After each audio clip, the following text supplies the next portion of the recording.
এসেছো? আমি তোমাকে কিছু দেখাতে চাই।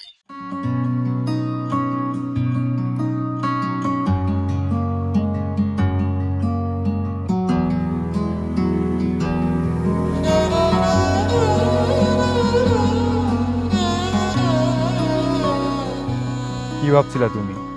আমার কখনো ভালো দিন আসবে না? আমার খারাপ সময়ে তুমি আমাকে চুরে ফেলে চলে গেছো, তাই আজকে তোমাকে ডেকে এনে দেখাচ্ছি আমার পরিবর্তন। আমার বাড়ি হয়েছে, গাড়ি হয়েছে, ব্যাংক ব্যালেন্স হয়েছে, অনেক টাকা হয়েছে। নীলা, তোমরা হচ্ছে সেই প্রাণী যারা রেডিমেড সফল পুরুষ খুঁজো, কিন্তু একটা অসফল পুরুষকে ভালোবেসে সফলতা পর্যন্ত তার পাশে থাকো না। কি হয়েছে? আরে কি হয়েছে বলবি তো? যে লোকটা দেখুন করছস, তার বাসা থেকে একটা ছোট বাচ্চার ছবি হয়েছে।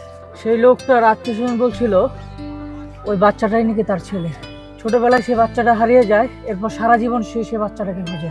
আবির, ওই বাচ্চাটার ছবি এবং তোর ছোটবেলার ছবির সাথে একদম মিলে গেছে। মানে? আবির, ওই লোকটা তোর বাবা ছিল, তারা তুই ছোটবেলা হারাই ফেলছিস। আবির, তুই তোর বাবার খুন করছিস। আমি যাই, আমারও কাজ আছে, আমি আরো খবর নেই, আমি যাই।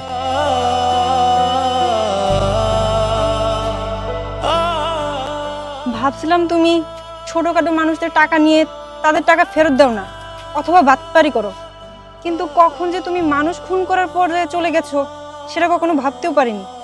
ভাবছিলাম হয়তোবা তোমাকে ক্ষমা করে দিয়ে ভালো থাকবো, কিন্তু মানুষ খুনের কোনো ক্ষমা হয় না।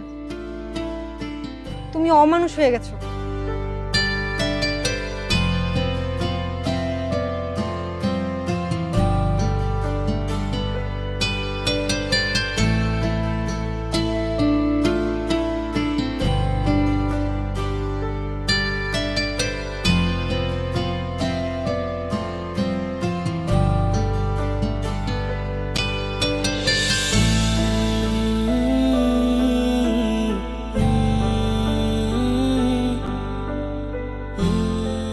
পৃথিবী আপনাকে আপনার পাপের শাস্তি ফিরিয়ে দিবে, তাই পাপ করার আগে এক মুহূর্ত ভাবুন, নিজের বিবেককে জাগ্রত করুন।